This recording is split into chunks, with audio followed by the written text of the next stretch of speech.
2023 में बिहार बोर्ड से मैट्रिक की परीक्षा 16 फरवरी दिन सामाजिक विज्ञान की देने वाले हैं। तो आज का क्लास फिर से आप सभी के लिए रामबाण साबित होने वाला है।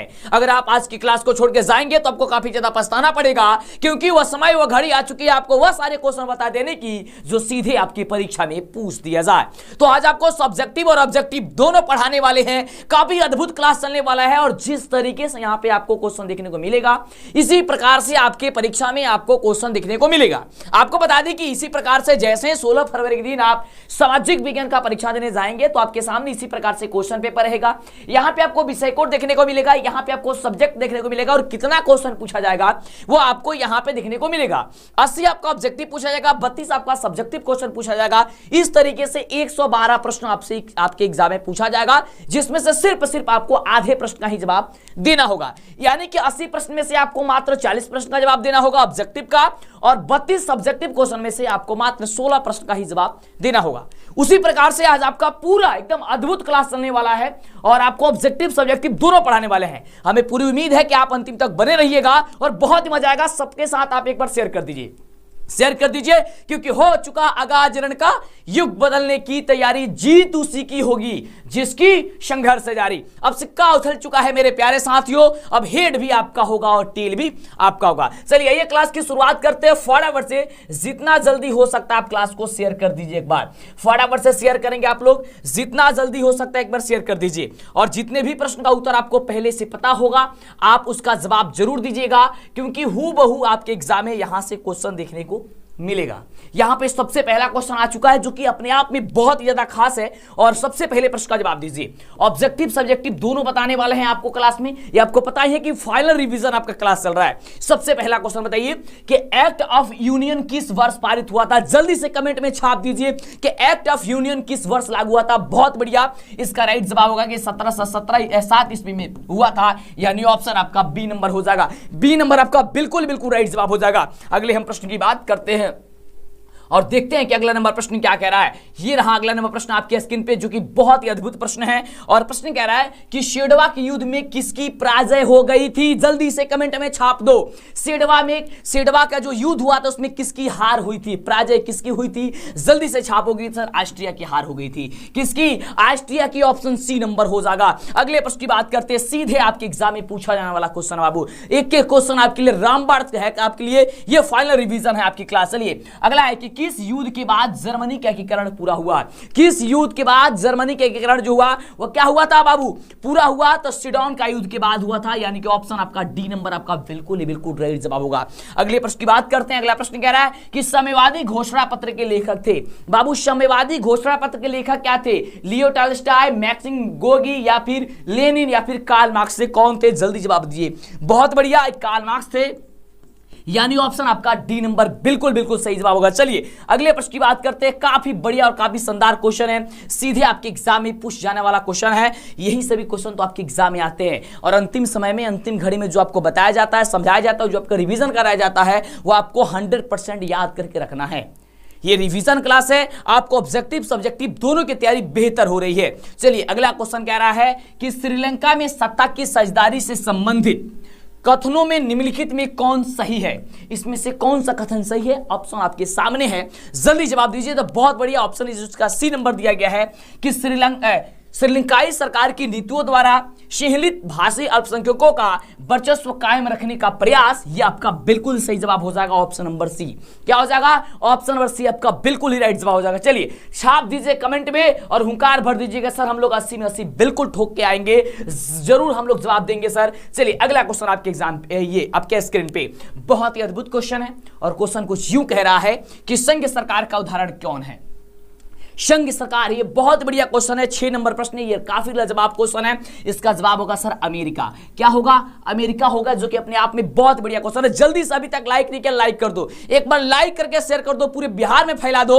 काफी अद्भुत और शानदार क्लास आपकी चल रही है। ऑब्जेक्टिव और सब्जेक्टिव दोनों का ये जबरदस्त आपकी क्लास चल रही है, एक साथ आपको सभी सब्जेक्ट की। चलिए अगला क्वेश्चन कह रहे कि संघ राज्य की विशेषता नहीं है। बाबू संघ राज्य की विशेषता, और ये क्वेश्चन आपके प्रथम पाली द्वितीय पाली 2 टर्म में आपका एग्जाम होता है ना, वो दोनों टाइप का क्वेश्चन यहां पे आपको देखने को मिल रहा है। ये एकहारी शासन व्यवस्था जो ऑप्शन सी दिया गया है, ये आपका बिल्कुल बिल्कुल राइट जवाब होगा। इसका सही जवाब हो जाएगा ऑप्शन नंबर सी। क्या बात है। चलिए अगले प्रश्न की बात करते हैं कि भारतीय संघ में किस राज्य को विशेष राज्य का दर्जा प्राप्त हुआ था। ये सबसे शानदार और अद्भुत क्वेश्चन है, बिल्कुल अद्भुत क्वेश्चन है। और इसका राइट जवाब होगा सर जम्मू और कश्मीर को। किसको? तो जम्मू कश्मीर को, यानी ऑप्शन हम सभी का डी नंबर बिल्कुल राइट जवाब होगा। अगले प्रश्न की बात करते हैं तो अगला प्रश्न आपके स्क्रीन पे ये रहा। अगला प्रश्न कह रहा है, देखिए बने रही हमारे साथ, क्योंकि ऑब्जेक्टिव के साथ सब्जेक्टिव भी दोनों तैयारी होगी आपके साथ। हम करा रहे हैं आपको बेहतर आपकी रिवीजन। अगला क्वेश्चन कह रहा है कि साम्यवादी शासन का पहला प्रयोग हुआ। साम्यवादी, ये बहुत बढ़िया क्वेश्चन है कि साम्यवादी शासन का पहला प्रयोग जो हुआ था वो रूस में हुआ था। ऑप्शन आपका ए नंबर हो जाएगा। जल्दी से कमेंट में छाप दो कि सर रूस हो जाएगा ऑप्शन नंबर ए। अगले प्रश्न की बात करते हैं, ये फाइनल रिवीजन क्लास आपकी। चलिए जल्दी से जवाब दीजिए, तो फटाफट से जवाब दीजिए। अब सिक्का उछल चुका है, हेड भी आपका होगा और टेल भी आपका होगा। जब तक तोड़ेंगे नहीं तब तक छोड़ेंगे नहीं। चलिए जल्दी से जवाब दीजिए कि the history of the loss of Vietnam किसने लिखा। ये सबसे अद्भुत क्वेश्चन है, जल्दी से जवाब दे दीजिए। बहुत बढ़िया क्वेश्चन है बाबू, बहुत बढ़िया। तो फाइन बॉय चाऊ ने सर ऑप्शन बी सबका गूंज रहा है कि बिल्कुल आपका गूंजना चाहिए। एक बार मां सरस्वती का जयकारा लगा दो। मां सरस्वती के आशीर्वाद आप पे सदा बने रहेगा। एक बार जयकारा लगा दो, एक बार लाइक करके शेयर कर दो, और चैनल पे पहली बार गलती मत करो, जल्दी से चैनल को सब्सक्राइब करो। फटाफट से चैनल को सब्सक्राइब कीजिए, क्योंकि एग्जाम के दिन जो आपको हम अद्भुत चीज देंगे उस वह आपके पास तभी पहुंचेगा जब आप चैनल को सब्सक्राइब किए रहेंगे। वह वायरल क्वेश्चन, वह सारी चीजें हम आपको एग्जाम के दिन तक पूरी हेल्प करते हैं हम आपके साथ। और इसीलिए तो हमें अंतिम समय और अंतिम घड़ी के लिए जाना जाता है, क्योंकि अंतिम समय में जो आपको हम रिवीजन कराते हैं, बताते वह हूबहू आपके एग्जाम में क्वेश्चन छपता है और पूछा जाता है, वही सारी चीजें होती है। चलिए अगला क्वेश्चन कह रहे हैं कि वियतनाम में टोकन फ्री स्कूल की स्थापना कब हुई थी। टोकन फ्री स्कूल, जो कि सबसे बढ़िया क्वेश्चन है। टोकन फ्री स्कूल जो हुई थी वह बाबू 1907 ईस्वी में हुआ था, यानी कि ऑप्शन आपका ए नंबर जो दिया गया ना 1907 सही जवाब होगा। अगले प्रश्न की बात करते हैं कि तिनकठिया प्रणाली किन पर लागू थी। तिनकठिया प्रणाली, ये सबसे बढ़िया क्वेश्चन है। तो तिनकठिया प्रणाली जो है वह किसानों पर लागू थी, यानी ऑप्शन आपका डी नंबर होगा। क्या होगा सर? तो डी नंबर हो। चलिए 13 नंबर प्रश्न का जवाब दीजिए। बहुत अद्भुत क्वेश्चन है कि भारतीय जनता पार्टी का मुख्य प्रेरक सिद्धांत क्या है। भारतीय जनता पार्टी का मुख्य प्रेरक सिद्धांत जल्दी से छाप दो कमेंट में, जल्दी से छाप दो सर। ऑप्शन नंबर हो जाएगा सी कि सांस्कृतिक राष्ट्रवाद। ऑप्शन क्या होगा सर? सी नंबर हो जाएगा, सी नंबर हो जाएगा, बिल्कुल हो जाएगा। चलिए अगले प्रश्न की बात करते हैं और अगला प्रश्न देखते हैं कि अगला प्रश्न हम सभी का कह क्या रहा है और उसका जवाब जो होगा वह अद्भुत तरीके से क्या होगा। तो प्रश्न कुछ यूं है आपके स्क्रीन पे, और जवाब दीजिएगा कि इनमें से कौन एक राजनीतिक दलों की चुनौती नहीं है। राजनीतिक दलों की चुनौती कौन नहीं है? आपके सामने 4 ऑप्शन दिखाया जाएगा। यहां पे पहला ऑप्शन आप देख रहे हैं, इसी प्रकार से पहला ऑप्शन पढ़ लीजिए और चारों ऑप्शन आप ध्यान दीजिए। पहले एक बार क्वेश्चन को याद कर लीजिए, क्वेश्चन क्या है, क्योंकि ऑप्शन जो है और 3 आगे है। कह रहे कि इनमें से कौन एक राजनीतिक दलों की चुनौती नहीं है। चलिए अगला ऑप्शन आप देखिए, अगला ऑप्शन ये रहा आपके स्क्रीन पे। तो अगला ऑप्शन में आपका सही जवाब हो जाएगा ऑप्शन नंबर डी कि सक्रिय सदस्यता। क्या हो जाएगा? ऑप्शन डी नंबर हो जाएगा कि सक्रिय सदस्यता। अगले प्रश्न की बात करते हैं, कह रहे कि इसका कौन निर्धारण करता है कि कौन दल क्षेत्रीय है या कौन दल राष्ट्रीय है। जल्दी से छाप दो कमेंट में, जल्दी से फटाफट से एकदम गुंजा दो कमेंट में किसका सही जवाब क्या होगा। यह कौन निर्धारित करता है कि कौन क्षेत्रीय दल है, कौन राष्ट्रीय दल है। तो बाबू इसको निर्धारित करने का उद्देश्य जो श्रेय है वो कौन करता है? तो ये राष्ट्रपति करते हैं, यानी ऑप्शन आपका सी नंबर होगा। क्या होगा? नहीं, निर्वाचन आयोग होगा बाबू, निर्वाचन आयोग, माफ कीजिएगा, निर्वाचन आयोग होता है ऑप्शन मेरे शेर। तो सी नंबर होगा कि वह निर्वाचन आयोग होगा। क्या होगा? निर्वाचन आयोग होगा, न कि राष्ट्रपति। ऑप्शन आपका सी नंबर होगा। क्या होगा? निर्वाचन आयोग यह तय करता है कि कौन दल क्षेत्रीय है और कौन दल राष्ट्रीय है। अगले प्रश्न की बात करते हैं, बखूबी बड़ा ही जबरदस्त और बड़ा ही शानदार क्वेश्चन है, और क्वेश्चन कह रहा है जल्दी से जवाब दीजिए। 16 नंबर क्वेश्चन है कि 1915 में भारत की अस्थायी सरकार का काबुल में अध्यक्ष किसे घोषित किया गया। यह सबसे बढ़िया क्वेश्चन है।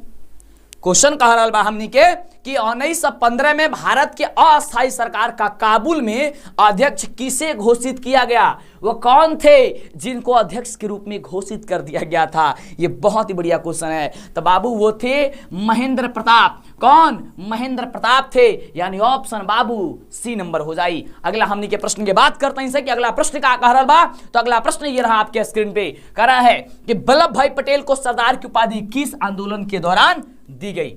कौन आंदोलन के दौरान जो है वल्लभ भाई पटेल को सरदार की उपाधि दी गई है? बहुत बढ़िया क्वेश्चन है ना, ये आपको बताना है। तो वो था आंदोलन बारडोली आंदोलन। कौन? तो बारडोली आंदोलन था, यानी कि 17 का बिल्कुल आपका ऑप्शन ए नंबर हो जाएगा। चलिए अगले प्रश्न की बात करते हैं कि अगला प्रश्न क्या कह रहा है। अगला प्रश्न और अद्भुत प्रश्न आपके स्क्रीन पे है, और प्रश्न हम सभी का कह रहा है कि इंग्लैंड में औद्योगिक क्रांति किस उद्देश्य से प्रारंभ हुई या आरंभ हुई थी? ये सबसे अद्भुत क्वेश्चन है। जल्दी से छाप दो कमेंट में, बिल्कुल बाबू छाप दो कमेंट में, इसका सही जवाब क्या होगा? बिल्कुल इसका सही जवाब हो जाएगा सर वस्त्र उद्योग से। किसका? तो सर वस्त्र उद्योग से। बिल्कुल देखा राइट जवाब का हो जाई हमने के ऑप्शन नंबर ए हो जाई। और ये तरीका से तहरा एकदम पढ़े के बाद, समझे के बाद, याद करे के बाद, रिवीजन करे के बाद, ताकि कोनो भी दिक्कत परीक्षा में ना आवे। अगला प्रश्न हम सही के कह रहा बा, बड़ा ही बढ़िया क्वेश्चन बाटे। कहता स्पिनिंग जेनी का आविष्कार किसने किया था? स्पिनिंग जेनी का आविष्कार, यह क्वेश्चन इस वर्ष आपको प्रथम पाली या फिर द्वितीय पाली में अवश्य ही पूछा जा सकता है। तो एक आविष्कार जन है वो कौन किए थे? तो जेम्स हारग्रीव्स ने किया था, यानी ऑप्शन बाबू सी नंबर हो जाए। और जब सी नंबर ऑप्शन हो जाए तब तड़ से जाकर के एकदम ठोक के आ जाइए एकदम ऑप्शन नंबर सी पर। अगला प्रश्न कह रहा बा हमनी के, बड़ा ही शानदार क्वेश्चन बाटे। और क्वेश्चन कह रहा बा कि निम्नलिखित में कौन औद्योगिक क्रांति का कारण नहीं था? औद्योगिक क्रांति के कारण कौन चीज कौन ना रहे? ये मैं समझ बताओ एक बार। अब सिक्का उछल चुका है मेरे प्यारे साथियों। अब हेड भी आपका होगा और टेल भी आपका होगा। परीक्षा के बॉर्डर पे जब आप जाइएगा, परीक्षा देने जब जाइएगा, तो दो बातें होगी। डरना तो नहीं है आपको। पहली चीज दो बातें होगी, या तो आप जीतिएगा, नहीं तो आप सीखिएगा। आप हार सकते नहीं हैं और हम आपको हारने देंगे नहीं, बिल्कुल ये याद रखना, क्योंकि हम आपकी कदम से कदम मिला करके चल रहे हैं। जो समस्या हो रही है आप हमें समस्या नीचे कमेंट करके बताइए कि आपको दिक्कत क्या है, कहां परेशानी हो रही है। सबसे पहले तो मन के डर को पहले आप लोग बाहर निकल करके फेंक दीजिए, क्लियर, और तब आप अद्भुत तरीके से तैयारी कीजिए। अगला क्वेश्चन था कि निम्नलिखित में कौन औद्योगिक क्रांति का कारण नहीं था? औद्योगिक क्रांति के कारण कौन ना रहे में से? तो ऑप्शन नंबर जो पहला ए नंबर ही दिया रहा वो सही जवाब हो जाए कि धर्म सुधार आंदोलन। ये धर्म सुधार आंदोलन के एकर कोनो जो लगाव ना रहे एकरा से। अगला 21 नंबर क्वेश्चन के बहुत शानदार क्वेश्चन है, और जल्दी से कमेंट में छाप दीजिए कि 21 नंबर प्रश्न का जवाब क्या हो जाएगा। तो पाटलिपुत्र किसके समय में मगध की राजधानी बनी? पाटलिपुत्र किसके समय में मगध की राजधानी बनी थी? जल्दी से छाप दो कमेंट में, छाप दो, सीधे एग्जाम में आने वाला क्वेश्चन है। अगर आप क्वेश्चन को छोड़ के जाएंगे फिर बहुत ज्यादा दिक्कत होगा। सर चंद्रगुप्त मौर्य को। कौन? चंद्रगुप्त मौर्य, ऑप्शन सी हो जाएगा। ऑब्जेक्टिव के साथ सब्जेक्टिव भी क्लास चलेगा, बने रहिए हमारे साथ अंतिम तक, क्योंकि फाइनल रिवीजन क्लास आपकी चल रही है। अगला क्वेश्चन कह रहे कि लोकतंत्र की उपलब्धियों में सबसे अधिक सहायक क्या है? लोकतंत्र की उपलब्धियों में सबसे ज्यादा सहायक जो है हम लोग का क्या है? तो सबसे ज्यादा सहायक होता है विकास। क्या होता है सर? विकास। ऑप्शन सी नंबर होगा। अगले हम प्रश्न की बात करते हैं। अगला नंबर प्रश्न हम सभी का कह रहा है, बड़ा ही बढ़िया क्वेश्चन है और सीधे एग्जाम में छप जाने वाला क्वेश्चन है। कह रहा है कि इनमें कौन लोकतंत्र के परिणामों के मूल्यांकन का सही आधार है? बिल्कुल काफी अद्भुत क्वेश्चन है, और जब अद्भुत क्वेश्चन का जवाब आप लोग अद्भुत तरीके से देते हैं तो मजा ही आ जाता है। क्या हो जाएगा? इनमें से कौन लोकतंत्र में परिणामों के मूल्यांकन का सही आधार है? तो क्या हो जाएगा? जल्दी से कमेंट में एकदम छाप दो। 23 नंबर प्रश्न का आंसर एकदम छाप दो कमेंट में। सर डी नंबर बिल्कुल आपका सही जवाब हो जाएगा कि लोकतंत्र एक उत्तरदायी शासन व्यवस्था है, यानी ऑप्शन आपका डी नंबर होगा। क्लियर हो गया? अगले प्रश्न की बात करते हैं। भारतीय लोकतंत्र में कौन सी बात देखने को नहीं मिलती है? भारतीय लोकतंत्र में कौन सी बात जो है वह देखने को नहीं मिलती है, ये आपको बता देनी है। इसका सही जवाब होगा, छाप देना, कि बहुसंख्यकों का शासन। बहुसंख्यकों का शासन ये नहीं मिलता है, ऑप्शन आपका सी नंबर होगा। अगले प्रश्न की बात करते हैं, और ताबड़तोड़ एकदम 16 फरवरी के दिन तो एकदम मुंह तोड़ जवाब देना है। आपके पड़ोसी आपको बड़ा ही ये कहते रहते हैं कि आप आवारे हैं, आप घूमते रहते हैं, आप जीवन में कुछ नहीं कर सकते, लेकिन आप साबित कर दीजिए कि आप बहुत कुछ कर सकते हैं। और बिहार के वो लाल है, वो अपने माता पिता के वो अपने जबरदस्त जो है अपने माता पिता के वह आपके ये मानने वाले हैं, जो कुछ भी कर सकते हैं अपने माता पिता के लिए, तो उनको सम्मान दिलाना चाहते हैं, तो यही वो मौका है अपने ही हाथों से, अपने ही कलमों से अपने भविष्य को लिखने की। तो भविष्य लिखते समय कोई चूक ना हो जाए, इसलिए अभी से कमर कस के रखनी है और जबरदस्त तैयारी करके और जाना है और परीक्षा के खोपड़ी में छेद करके आनी है। चलिए अगला क्वेश्चन कह रहा है, जल्दी से जवाब दीजिए। कह रहा है कि प्रत्यक्ष लोकतंत्र स्थापित करने वाला देश स्विट्जरलैंड में महिलाओं को मताधिकार मिला कब? कब यह अधिकार मिला था, यह कब मिला, यह बताओ। यहां पे 4 ऑप्शन दिया गया है और इसी प्रकार से तो ऑप्शन आपके एग्जाम में भी देखने को मिलेंगे। इसका राइट जवाब होगा ऑप्शन नंबर सी के 1971 में। कब? तो 1971 में। अगला प्रश्न हमने के बात करी सर, अगला प्रश्न कह रहा है मेगास्थनीज ने पाटलिपुत्र की यात्रा किसके शासन काल में की थी? जो कि अपने आप में सबसे जबरदस्त, सबसे अद्भुत क्वेश्चन है और इसका जो राइट जवाब होगा वो ऑप्शन नंबर ए होगा कि चंद्रगुप्त मौर्य। क्या होगा बाबू? Chandragupta Maurya. Option A number एकदम छापो कमेंट में। अगला, पास्ता सिसिली यानी कि इटली में किनके द्वारा ले जाया गया? ये सबसे बढ़िया क्वेश्चन है, जल्दी से इसका जवाब दे दो। तो कहोगे सर ऑप्शन नंबर बी देखिए ना, अरबों के द्वारा ले गया गया था। बहुत बढ़िया, ऑप्शन आपका बी होगा। अगले प्रश्न की ओर बढ़े, बिल्कुल बढ़ेंगे हम, और ऑब्जेक्टिव के साथ आपका सब्जेक्टिव भी फाइनल रिवीजन आपका हम करा रहे हैं और लगातार आपकी लगभग 4-5 क्लास मिल रही है और जिससे कि आपकी पूरी बेहतर तैयारी, पूरी रिवीजन आपकी हो जाएगी और कोई भी समस्या नहीं होगा। अगला कह रहा है कि आलू अकाल किस देश में हुआ था? ये बहुत बढ़िया क्वेश्चन है। जन आलू के अकाल पड़ रहा है वो कौन से देश में भई रहे, ये हमने के बताओ बटे। काफी बढ़िया क्वेश्चन बटे और इस क्वेश्चन का जवाब हो जाएगा option number D, B number. क्या? आयरलैंड में। क्या हो जाएगा? Option B. यार शेयर करो यार, सबको बताओ, जितना ज्यादा हो सकता है आपसे शेयर कीजिए। आप शेयर करेंगे तो आप किसी का हेल्प करेंगे, जब आप हेल्प करेंगे तो मां सरस्वती भगवान आपकी हेल्प अवश्य करेंगे।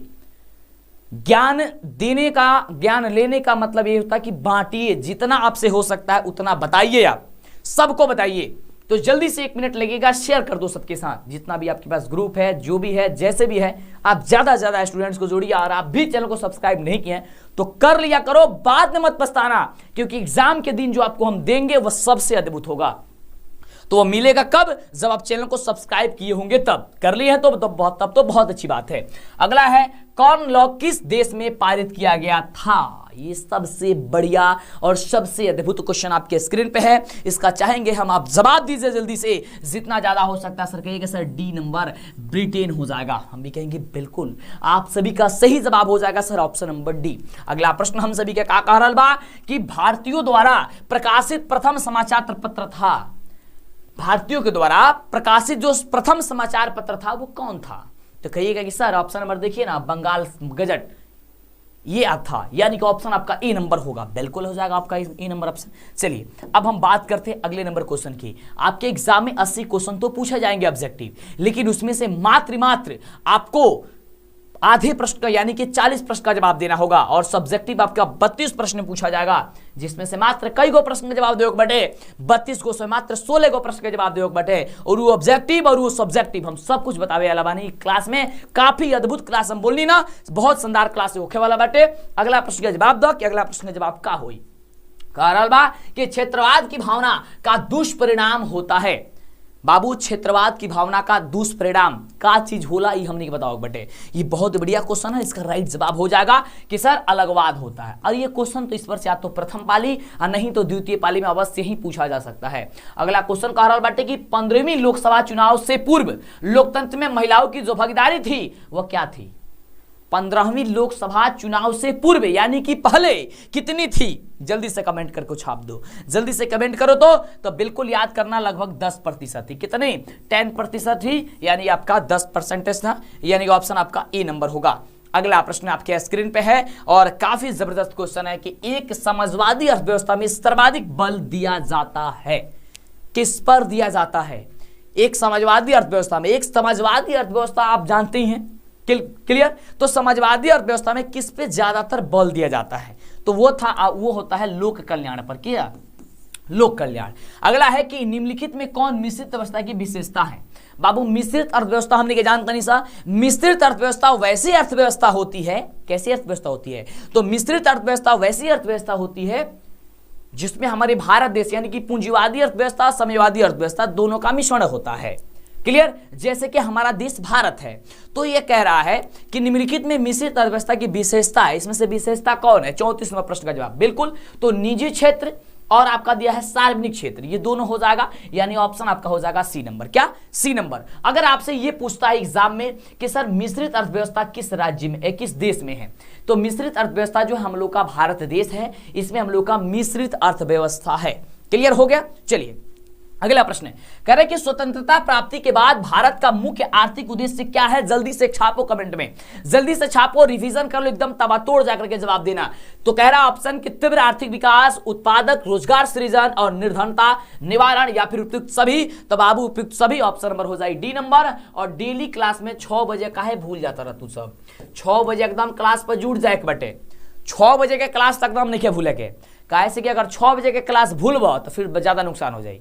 तो 6 बजे शाम को, 6 बजे मत भूलिएगा, जरूर जुड़िएगा एक आकर के। और अगर आप किसी कारणवश कहीं लेट हो जाते हैं या कुछ आपके साथ हो जाता है, तो हो सकता है कि आप बाद में क्लास को अवश्य ले सकते हैं, एक पूरा क्लास आपका अपलोडेड रहता है, ठीक ना। ये चीज होती है हमारे क्लास का कि हम सारा का सारा चीज पहले ही अपलोड कर देते हैं। क्लियर। जब चलो अगला क्वेश्चन आपके स्क्रीन पर जवाब दीजिए। कह रहे कि प्रिंटिंग प्रेस सबसे पहले भारत में पुर्तगाली धर्म प्रचारकों द्वारा कब लाया गया था? ये कब लाया गया था? ये सबसे बढ़िया क्वेश्चन है, इसका राइट जवाब 15वीं सदी में। कब? तो 15वीं सदी में, यानी ऑप्शन आपका हो जाएगा ए नंबर। अगले प्रश्न की बात करें हम, बिल्कुल बात करिए सर। तो अगला प्रश्न आपके स्क्रीन पे दिख रहा है कि लौह अयस्क किस संसाधन वर्ग में शामिल है? लौह अयस्क किस संसाधन वर्ग में शामिल है, ये आपको ये बताना है। ये बड़ा ही बढ़िया क्वेश्चन है। तो क्लियर, इसका जो 37 नंबर प्रश्न का जवाब हो जाएगा वह क्या हो जाएगा? क्या बात है यार, इस तरीके से जब आप लोग कहते हैं कि सर हमने लाइक कर दिया और बहुत मजा आ रहा है क्लास में, तो बड़ा ही मजा आता है। बिल्कुल, इसका हो जाएगा अनवीकरणीय। क्या हो जाएगा? अनवीकरणीय। तो जितने भी बच्चे लाइक नहीं किए हैं, एक बार लाइक आप जरूर करेंगे और शेयर कर देंगे सबके साथ। अगला प्रश्न हम सभी क्या कह रहा है, बहुत बढ़िया प्रश्न है कि निम्नलिखित में से कौन रबी फसल है? बाबू एगो खरीफ फसल होला, एगो रबी फसल होला, इनमें से हमने क्या छांटे के बाटे हाँ कि रबी फसल कौन है। देखो यहाँ पे है धान, गेहूं, केला और चाय, तो गेहूं जन बाटे वो हमने के रबी फसल हो जाए, यानी ऑप्शन आपका बी होगा। अगला प्रश्न कह रहा है कि सबसे गहरी खारे जल की झील कौन है?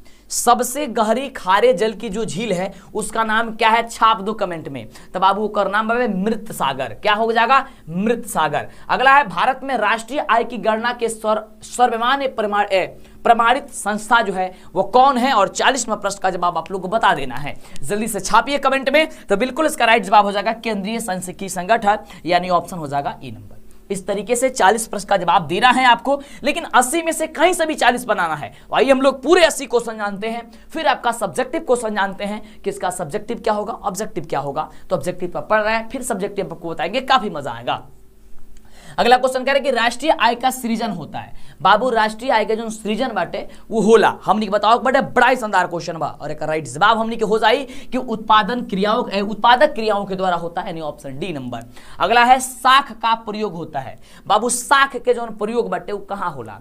तो साख का प्रयोग देखिए उपभोग के लिए भी और विनिमय के लिए भी, दोनों के लिए होता है, यानी ए और बी दोनों हो जाएगा। क्या हो जाएगा? ए और बी दोनों हो जाएगा, बिल्कुल राइट जवाब हो जाएगा। और देखो हम सबसे पहले बताते हैं, औरों की तो छोड़िए, हम अपना बात बताते हैं।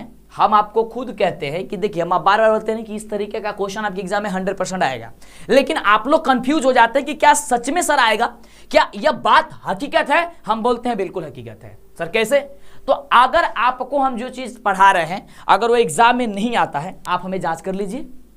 आप पिछले 10 वर्षों का क्वेश्चन पेपर उठाइए और आप हमें जांच कीजिए कि जो आपको हम पढ़ा रहे हैं वो आपके एग्जाम में आता है या नहीं आता। आप देखिएगा बिल्कुल 100% आपके एग्जाम में आता है। और आपको अब अंदाजा भी लग रहा होगा क्योंकि अब आपका तो फाइनल चल रहा है क्लास, अब आपको खुद पता चल रहा है कि सर ये क्वेश्चन हम कहीं ना कहीं पढ़े थे और सर वही बता रहे हैं जो हम लोग के एग्जाम में आता है। बिल्कुल, तब तो मजा आती है ना, क्योंकि अब तो वही चीजें पढ़नी है जो एग्जाम में छपे। तो बिल्कुल चलिए वीडियो को लाइक कर दीजिए, चैनल को सब्सक्राइब करके शेयर कर दीजिए। आइए क्लास की शुरुआत करते हैं। अगला क्वेश्चन देखते हैं। कह रहा है कि वन किस प्रकार की संपत्ति है?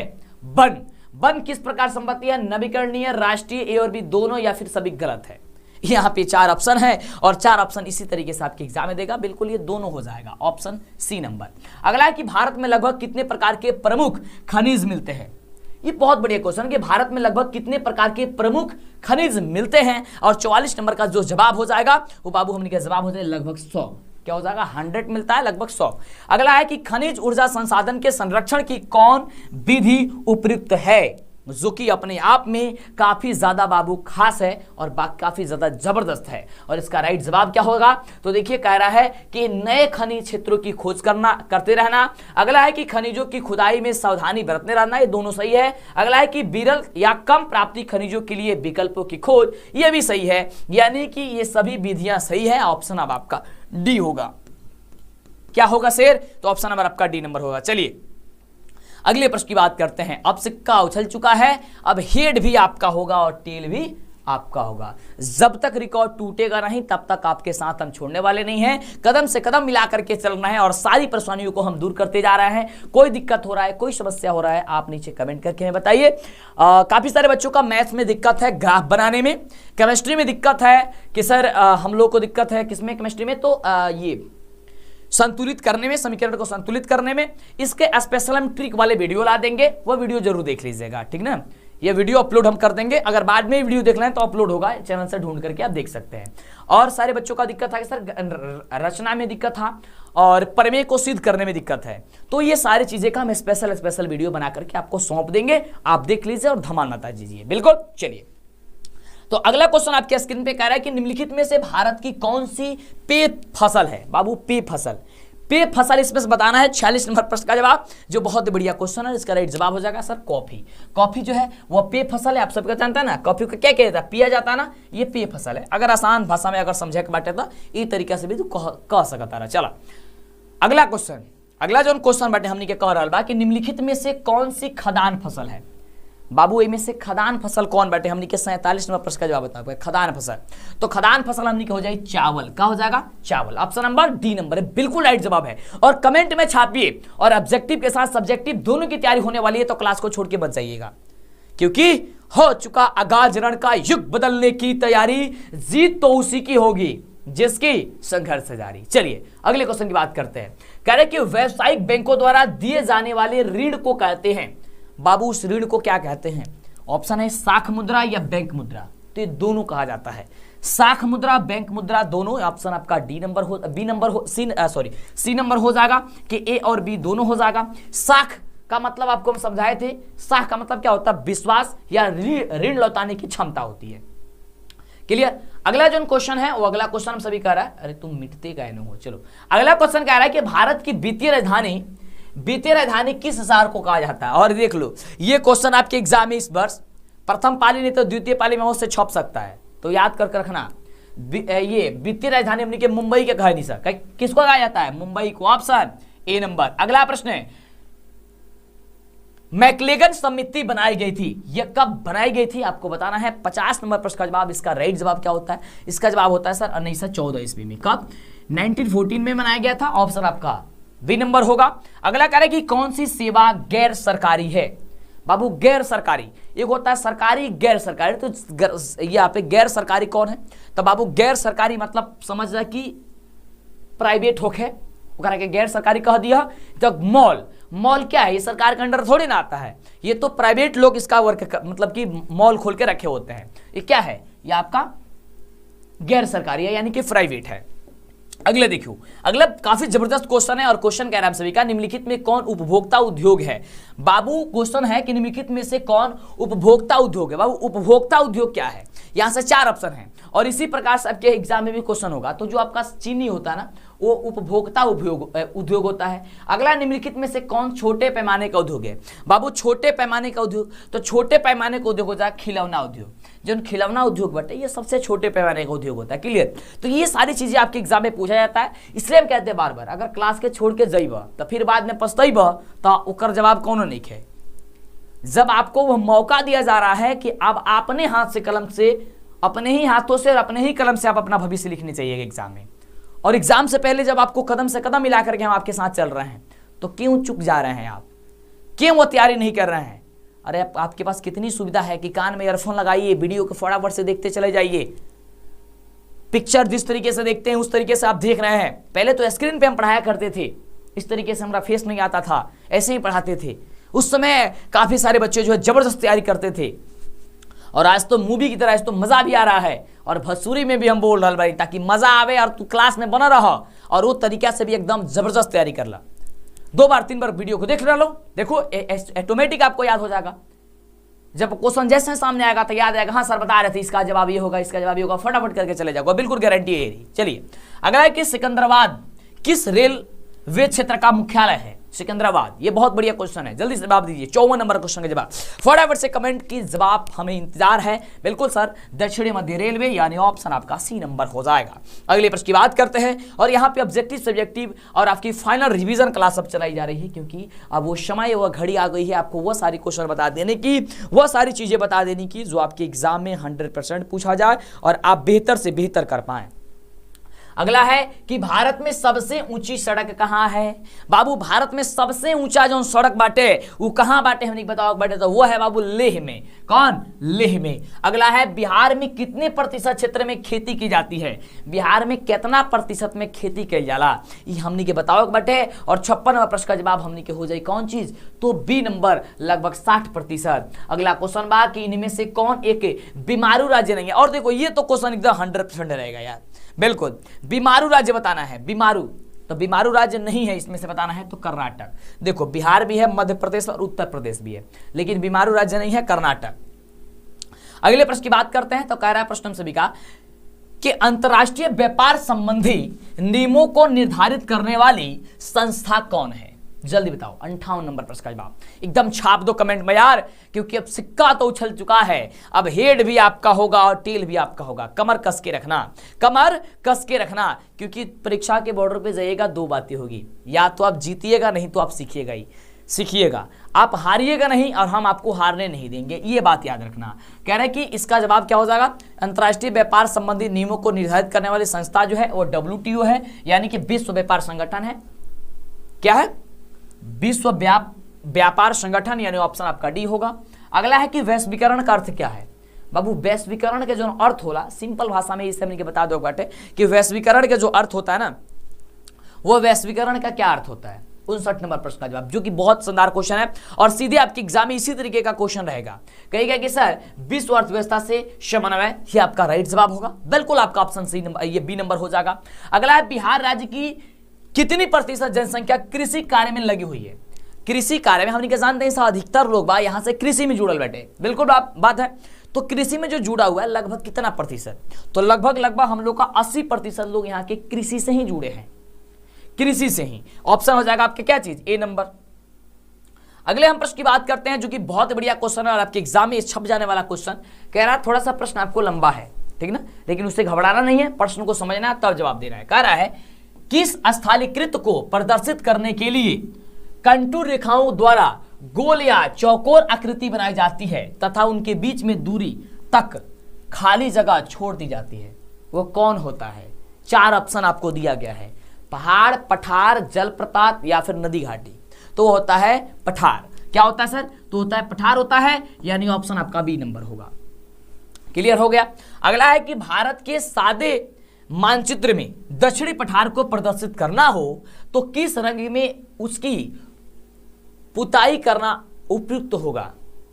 माने अगर को रंगाई कल जाए कि भारत के सादे मानचित्र में, अगर सादा मानचित्र में हमने के देखाव को के दक्षिणी पठार को, तो हमने के कौना रंग में ओकरा के देखावल जाई ताकि स्पष्ट रूप से हमने के पता चली, तो भूरे रंग से अगर उसको दर्शाएंगे तो ये राइट जवाब होगा, ऑप्शन बी नंबर। क्लियर हो गया। चलिए अगले प्रश्न की बात करते हैं, फटाफट से कमेंट में छाप दीजिए और अगले प्रश्न का जवाब क्या होगा। कह रहा है प्रश्न हम सभी क्या कि इनमें किस प्राकृतिक संसाधन का भंडार सीमित है? माने केकर भंडार सीमित बाटे, ये क्वेश्चन बिल्कुल आपके एग्जाम में पूछा जा सकता है, तो इसका जवाब बता दीजिए। तो कहेंगे सर कोयला का, कोयला का भंडार बिल्कुल ये सीमित है, ऑप्शन आपका बी नंबर होगा। याद करके रखना, अवश्य ही रखना और बिल्कुल आप लोग रखोगे। चलिए अगले प्रश्न की हम बात करते हैं। ये रहा सबसे अद्भुत क्वेश्चन आपके स्क्रीन पे आ चुका है और बहुत बढ़िया क्वेश्चन है कि मृदा संरचना में मूल चट्टानों के ऊपर कितनी परतें होती है? कितना परत होला हमने की बताओ बटे, जौन बहुत ही बढ़िया क्वेश्चन बटे और एक जौन जवाब हो जाए वो हमने के का हो जाए, तो बी नंबर हो जाएगा, यानी कि 3 होता है। कितना? 3, यानी कि ऑप्शन हम लोग का बी नंबर इसका जो होगा वह सही जवाब हो जाएगा 64 का, बिल्कुल क्या हो जाएगा? B number. अगला प्रश्न है कि उपभोक्ता संरक्षण अधिनियम के अंतर्गत, उपभोक्ता संरक्षण अधिनियम के अंतर्गत उपभोक्ताओं की अपील सुनने का अधिकार है ये सबसे बढ़िया क्वेश्चन है 65 नंबर। और इसका जवाब होगा कि राज्य आयोग को और राष्ट्रीय आयोग को, ये दोनों को, यानी ऑप्शन आपका सी नंबर होगा। अगला है कि भारत में राष्ट्रीय उपभोक्ता दिवस कब मनाया जाता है। बाबू राष्ट्रीय उपभोक्ता दिवस जो है वह कब मनाया जाता है, हमको ये बताना है, जल्दी से बिल्कुल जवाब दीजिए। बहुत बढ़िया क्वेश्चन है कि भारत में राष्ट्रीय उपभोक्ता दिवस कब मनाया जाता है। 66 नंबर प्रश्न का जवाब, इसका राइट जवाब होगा कि 24 दिसंबर को मनाया जाता है। कब? 24 दिसंबर को ही मनाया जाता है ना, बिल्कुल। 66 नंबर प्रश्न का जवाब बिल्कुल आप कमेंट करते रहिए, बहुत बढ़िया। चलिए अगले प्रश्न की हम बात करते हैं। काफी लाजवाब क्वेश्चन है बाबू, ऑब्जेक्टिव तो चल ही रहा है, इसी क्लास में आपका सब्जेक्टिव भी चलेगा, जो कि अपने आप में काफी ज्यादा खास होगा। आपको भूलना नहीं है, आपको क्लास में जुड़े रहना है, छोड़ के क्लास को नहीं जाना है। अगला क्वेश्चन कह रहा है कि भूकंप का मापन किसके द्वारा होता है। बाबू भूकंप का मापन, भूकंप के मापन केकरा द्वारा होला।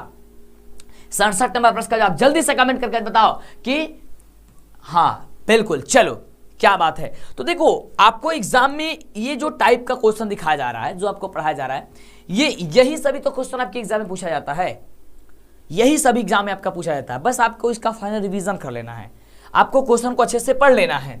अगला है कि सूखे से बचाव एक मुख्य तरीका है। सूखे से बचाव का एक मुख्य तरीका क्या है, इसमें से कौन सा तरीका अपनाएंगे हम लोग जिससे कि सूखे से बच जाएंगे। तो हो जाएगा वर्षा जल का संग्रह करना। जो पानी होता है बारिश का, उसको अगर हम इकट्ठा करते हैं, संग्रह करते हैं, तो हो सकता है सूखे से हम लोग का बचाव हो सके। अगला है जल किस प्रकार का संसाधन है। बाबू जल जो बाटे वो हमने के किस प्रकार का संसाधन है, ये हमको ये बताना है। क्लियर, ये बहुत बढ़िया क्वेश्चन है कि जल किस प्रकार का संसाधन है। 69 नंबर क्वेश्चन का जवाब, इसका राइट जवाब हो जाएगा कि हम लोग का चक्रीय संसाधन है।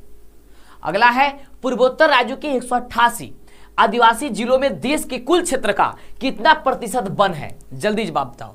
70 नंबर प्रश्न का बिल्कुल कहिएगा कि सर लगभग 60.11% है, यानी ऑप्शन डी नंबर होगा। अगले प्रश्न की बात करते हैं। 10 और प्रश्न है और उसके बाद हम लोग सब्जेक्टिव क्वेश्चन पढ़ेंगे, जो कि अपने आप में बेहद खास होगा। इसलिए कह रहे हैं क्लास में बने रहिएगा, अंतिम तक छोड़ के जाइएगा, फिर आपको पछताना ही पछताना पड़ेगा। अगला है कि कन्नड़ शब्द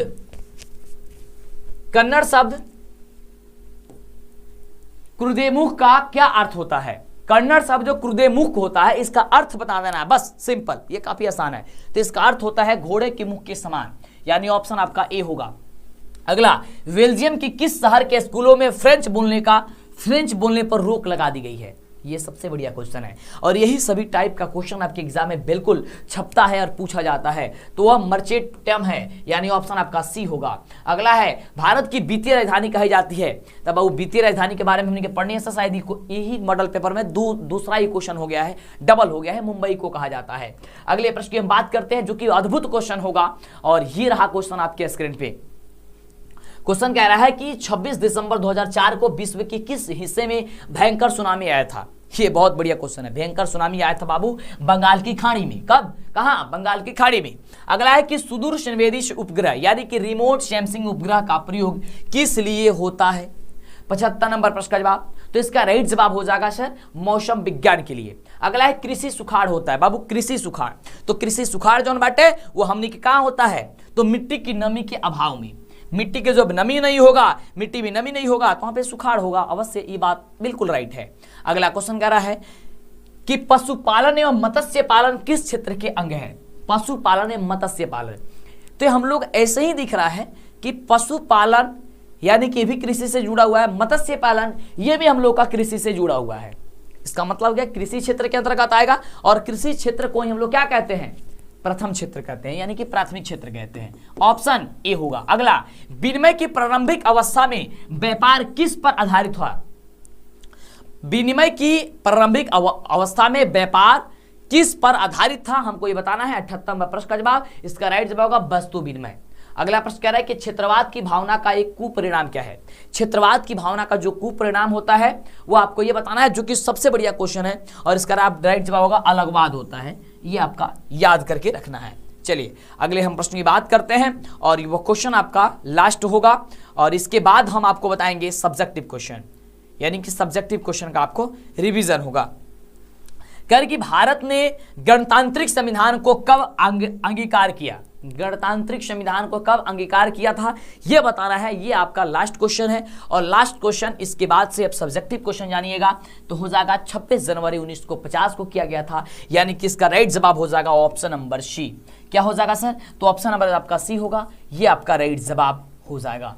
क्लियर हो गया? अब आइए अब हम लोग समझते हैं कि सब्जेक्टिव टाइप क्वेश्चन क्या है, कौन कौन सा क्वेश्चन आपको 16 फरवरी के दिन लघुत्तरीय और दीर्घोत्तरीय क्वेश्चन में पूछा जा सकता है, उसका उत्तर क्या होगा, कैसे आप लिखिएगा जिससे कि आपका एक भी नंबर नहीं कटेगा। हो चुका आगाज रण का, युग बदलने की तैयारी, जीत उसी की होगी जिसकी संघर्ष जारी। तो जैसे ही आप सामाजिक विज्ञान का परीक्षा देने जाइएगा 16 फरवरी के दिन, आप प्रथम पाली में हो या द्वितीय पाली में हो, आपसे पूछा जाएगा खंड ब में गैर वस्तुनिष्ठ प्रश्न यानी कि सब्जेक्टिव प्रश्न, और इसमें सबसे पहले इतिहास का क्वेश्चन होगा। बोलेगा लघुत्तरीय प्रश्न आपको बनाना है, जो कि यहां पे कुछ निर्देश दिया गया हुआ रहेगा कि 1 से लेकर के 6 तक लघुत्तरीय प्रश्न है, जिसमें से किन्हीं 3 प्रश्नों का उत्तर आपको देना है और प्रत्येक के लिए 2 अंक निर्धारित है। इस तरीके से आपको 6 नंबर मिल जाएगा। यानी कि कहे के मतलब ई बाटे कि इतिहास में सबसे पहले 1 नंबर से लेकर 6 नंबर तक 6 गो क्वेश्चन पूछल जाए, जिनमें से 3 गो क्वेश्चन का जवाब दे दो बाटे। अगर वो 3 गो क्वेश्चन का जवाब दे देता रहा तो तारा क गो नंबर मिल जाए, 6 गो नंबर मिल जाए 3 गो प्रश्न से। तो आइए हम लोग जानते हैं कि कौन कौन सा वह प्रश्न है और क्या उसका उत्तर लिखना होगा सामाजिक विज्ञान में, जिससे कि आपका पूरा का पूरा फुल अंक आपको दिया जाएगा।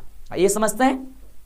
तो सबसे पहला क्वेश्चन आपको काफी जबरदस्त है और इसका उत्तर आप पहले से भी याद किए होंगे, बहुत बढ़िया क्वेश्चन है, इसलिए कह रहे हैं एक एक क्वेश्चन आपके लिए रामबाण साबित होने वाला है। अगर क्लास को छोड़ के जाएंगे, मैं गारंटी कहता हूं कि आपको पछताना पड़ेगा, तो आपको क्लास को छोड़ के नहीं जाना है।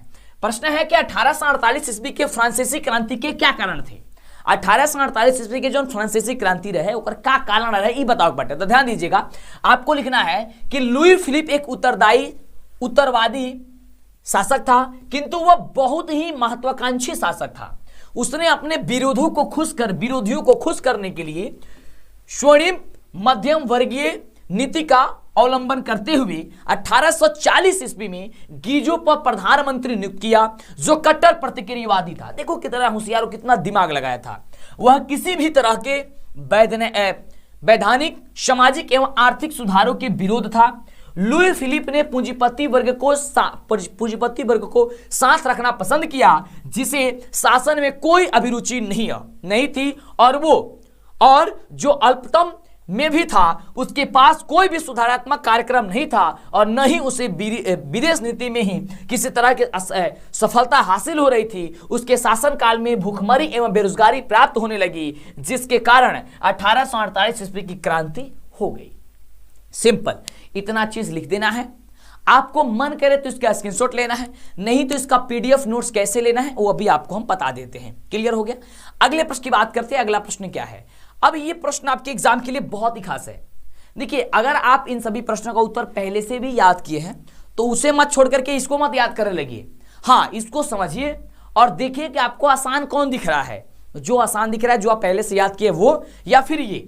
और ये नहीं कि क्लास को छोड़ के चले जाओ, क्योंकि क्लास को छोड़ के चले गए फिर नेक्स्ट क्वेश्चन पता नहीं चलेगा कि क्या है, क्या आपके एग्जाम में पूछा जाएगा। तो पढ़ना सब चीज है, लेकिन अब उसमें रही बात ये कि आपको कौन सा परिभाषा याद हो रहा है। जो भी आपको समझ में आ रहा है बस आप वही याद करके रखिए। इससे यह मतलब नहीं होता है कि आप जो लिखे हैं वह गलत है और हम बता रहे हैं वही सही है। देखिए, आंसर आपको थोड़ा सा अलग हो सकता है, लेकिन उसका अर्थ एक होना चाहिए, बस यही होना चाहिए। चलिए वही जानते हैं। अगला क्वेश्चन देखिए ध्यान से, बहुत बढ़िया क्वेश्चन है। कह रहे हैं कि रूसी क्रांति के किन्हीं 2 कारणों का वर्णन करें। अब देखिए, रूसी क्रांति के 2 कारण हैं। अब दोनों कारण है वो कौन कौन से कारण है ये बताइए। तो पहला कारण आपको लिखना होगा कि रूसी क्रांति के 2 कारण निम्नलिखित थे। पहला कारण की बात करते हैं तो जार की निरंकुशता एवं अयोग्य शासन। इसके बारे में आपको थोड़ा बहुत लिखना होगा कि 1917 ईस्वी से पूर्व रूस में निरंकुश जारशाही व्यवस्था कायम थी। राजतंत्र अपना विशेषाधिकार छोड़ने के लिए तैयार नहीं था। जार निकोलस द्वितीय, जिसके शासनकाल में क्रांति हुई, राजा के दैवी अधिकारों में विश्वास करता था। उसे आम लोगों की सुख दुख की कतई चिंता नहीं थी। जार ने जो अफसरशाही व्यवस्था बनाई थी वह अस्थिर, जड़ और अकुशल था। बस यही आपको लिखना होगा पहले में, जार की निरंकुशता एवं अयोग्य शासन के बारे में। अब इसमें दूसरा कारण जो है, इसके बारे में आपको थोड़ा बहुत मोटा मोटी लिख देना है क्या लिखना होगा, आप ध्यान से देख सकते हैं। आपको लिखना होगा कि मजदूरों की दयनीय स्थिति, दूसरा था तो रूस में मजदूरों की स्थिति अत्यंत दयनीय थी, उन्हें काम अधिक करना पड़ता था, उनकी मजदूरी काफी कम थी, उसके पास कोई राजनीतिक अधिकार नहीं थे, अतः वे तत्कालीन व्यवस्था से असंतुष्ट थे। अब मजदूर थे, उनको काम ज्यादा करना पड़ता था, उनको मजदूरी कम मिलती थी, तो ये कारण आप लिख सकते हैं। बस आपका हो गया, इतना ही आपको लिखना होगा। अगला क्वेश्चन आपके एग्जाम के दृष्टिकोण से काफी ज्यादा खास है, आप नोट डाउन करते जाइए या फिर इसका स्क्रीनशॉट बनकर लेते जाइए या फिर इसका पीडीएफ फिगर आप ले लीजिए, ठीक है ना। अगला क्वेश्चन कह रहे हैं कि हिंद चीन में फ्रांसीसी प्रसार का वर्णन करें। हिंद चीन में फ्रांसीसी प्रसार का वर्णन करें, ये आपको बताना है। अब देखो एक चीज बताते हैं पहले, सबसे पहले इसका आंसर बताने से पहले, जैसे कि आपको नोट्स पीडीएफ कैसे मिलेगा, क्या कुछ करना है। अगर यह वीडियो 10 फरवरी के पहले देख रहे हो, अगर यह क्लास 10 फरवरी के पहले देख रहे हो, तो 10 फरवरी के शाम 7 बजे हम एक टेस्ट रखे हैं जिसमें पूरे बिहार के बच्चे शामिल हो रहे हैं और आपको भी उसमें शामिल होना है। शामिल होने के लिए आपको धुरीना ऐप डाउनलोड करना है, उसमें हमारे कोर्स को परचेज कर लेना है, या फिर आप हमारे जो नंबर है 9801619013, आप इस नंबर पे कॉल करके बोलना है वो क्रैश कोर्स का नोट्स चाहिए। आपको नोट्स पीडीएफ और आपको शाम 7 बजे जो 10 फरवरी को टेस्ट होने वाला वो टेस्ट, ये सब चीज उस ऐप में होगा, तो भूलना नहीं है और सभी बच्चों को जोड़ना है। उसमें आपको वही ऑब्जेक्टिव सब्जेक्टिव पीडीएफ नोट्स आपको दिया जाएगा जिससे आपके एग्जाम में क्वेश्चन पूछा जाएगा। उससे बाहर आपके एग्जाम में मेरी गारंटी है कि नहीं पूछा जा सकता है, क्योंकि उसमें चैप्टर और ऑब्जेक्टिव सब्जेक्टिव दोनों चीज है। इस नंबर पे आप कॉल करके बात भी कर सकते हैं और पीडीएफ नोट्स वहां पे आपको ऐप में मिल जाएगी। दूसरी चीज, शाम को 7 बजे 10 फरवरी के दिन टेस्ट होगा। 10 फरवरी के पहले ये वीडियो देख रहे हैं तो बाद में देख रहे हैं कोई दिक्कत नहीं, इसको इग्नोर करके आप क्वेश्चन को ध्यान दीजिए, क्योंकि क्वेश्चन यही सभी आपके एग्जाम में पूछा जाएगा, ठीक ना। और इसके लिए हम बता दें चार्ज वहां पे रखा गया है, बहुत टेक्निकल खर्च होती है, टेस्ट वगैरह दिया जा रहा है, उसमें आकर्षक इनाम भी आपको दिया जाएगा जो कि 249 रुपए है, मात्र 249 रुपए में objective subjective PDF notes test इनाम सब कुछ मिलेगा। तो जल्दी से कर लीजिए अगर 10 फरवरी के बाद ये पहले देख रहे हैं वीडियो तो। लेकिन 10 फरवरी के पहले भी दे रहे हैं तो आपको उस कोर्स में ज्वाइन जरूर होना है, क्योंकि ऑब्जेक्टिव सब्जेक्टिव को मिलेगा। भले ही टेस्ट आप नहीं दे सकते हैं 10 फरवरी के बाद से, लेकिन आपको ऑब्जेक्टिव सब्जेक्टिव सब कुछ मिलेगा। वह पीडीएफ नोट्स तो बाई कर लीजिए जल्दी से। अगला क्वेश्चन कह रहा है कि हिंद चीन में फ्रांसीसी प्रसार का वर्णन करें।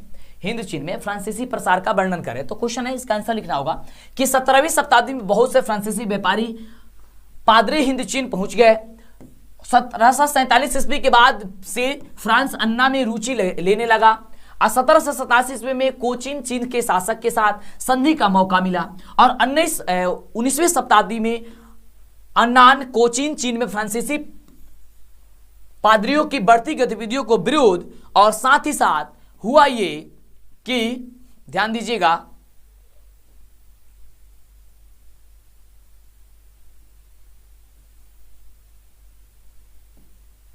कि उग्र आंदोलन हो गए थे। फिर भी 1862 ईस्वी में अन्नान को सैन्य बल पर संधि के लिए बाध्य किया गया। उसके अगले वर्ष कंबोडिया भी संरक्षण में ले लिया और 1783 ईस्वी में तोकिन में फ्रांसीसी सेना का प्रवेश हुआ। इसी तरह 20वीं शताब्दी के प्रारंभ तक संपूर्ण हिंद चीन फ्रांस की अधीनता में आ गया। बस ये सारी चीजें आपको लिखना होगा, आप लोग लिख दीजिएगा, या फिर इसके पहले आपने दूसरा परिभाषा याद किया आप लिख लीजिएगा। ये रिवीजन कराया जा रहा है।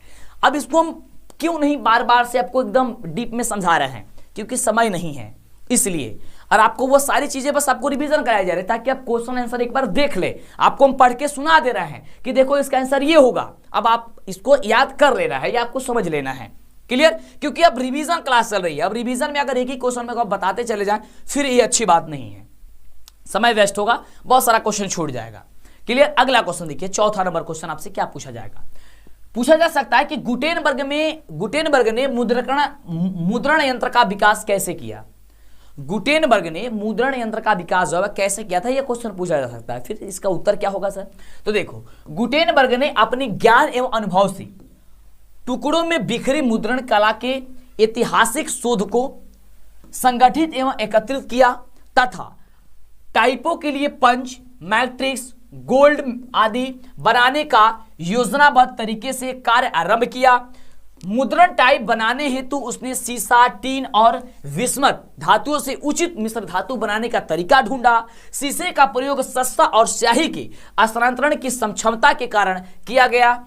रांगा तथा टीन का उपयोग उसकी कठोरता एवं गलाने के गुणों के कारण किया गया था। अगला है कि गुटेनबर्ग ने आवश्यकता के अनुसार मुद्रण स्याही भी बनाई और हैंड प्रेस का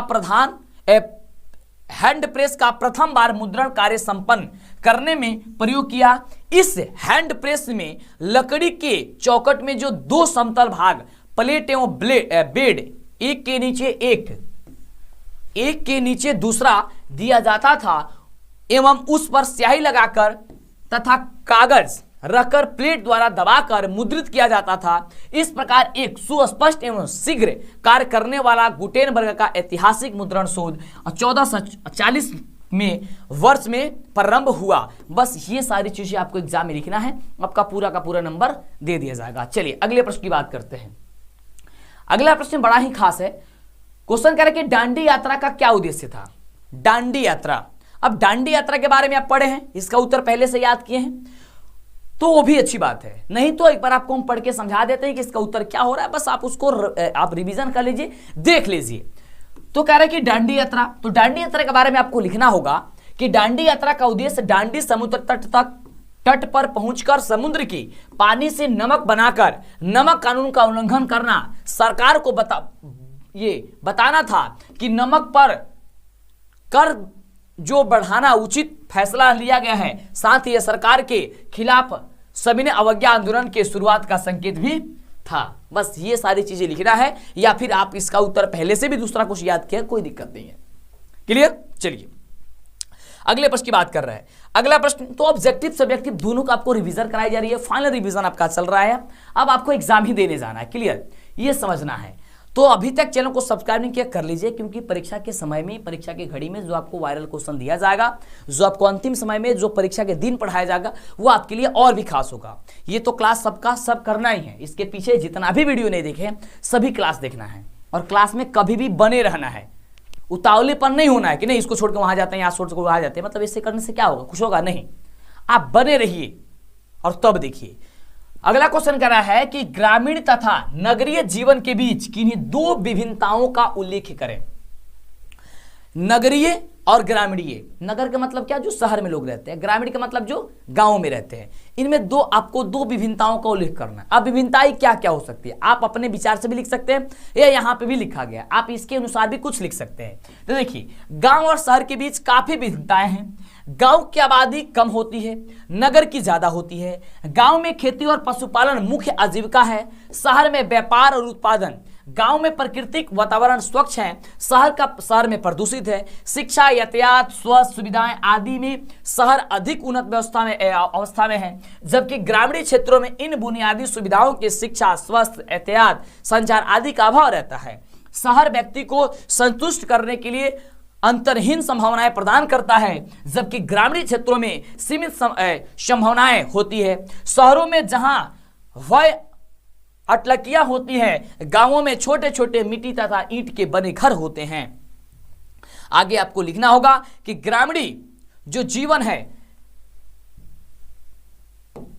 ध्यान दीजिएगा, ग्रामीण जीवन में जहां सादगी व संतुष्टि देखने को मिलती है, वही नगरीय जीवन में ज्यादा चमक धमक, बनावटी व भाग दौड़ तथा अंतरहीन आवश्यकताओं के प्रति ललक देखने को मिलती है। बस ये सारी चीजें आपको लिखना है एग्जाम में और आपका पूरा का पूरा फुल नंबर दे दिया जाएगा, कोई दिक्कत यहाँ पे नहीं होगा। ये सारी चीजें आप अपने मन से भी लिख सकते हैं।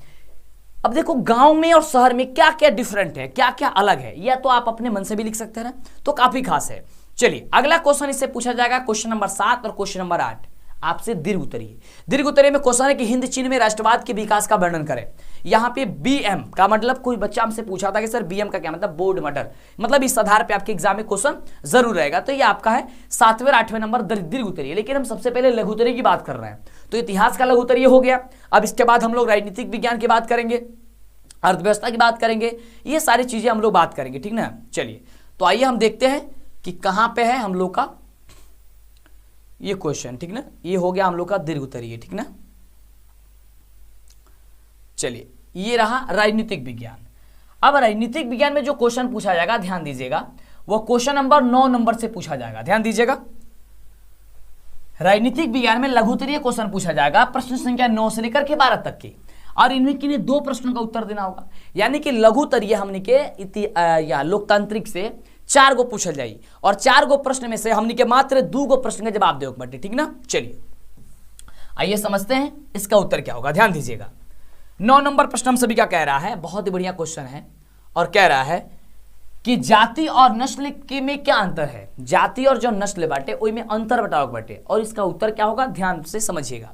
जाति और नस्ल समान नहीं है, क्योंकि जाति का आधार सामाजिक होता है और नस्ल का आधार जीवन शास्त्रीय है, किंतु नस्ल विरोध रूप से जीवन शास्त्रीय नहीं है। यह जाति की तरह ही काफी हद तक समाज शास्त्रीय और वैज्ञानिक वर्गीकरण है, जो लोकतांत्रिक देश के लिए विध्वंसकारी तत्व है। बस ये सारी चीजें आपको लिखना होगा और इसका राइट जवाब आपका हो जाएगा और आपको ये पूरा का पूरा नंबर दे दिया जाएगा। ये 2 नंबर का होगा और 2 का 2 नंबर आपको दे दिया जाएगा।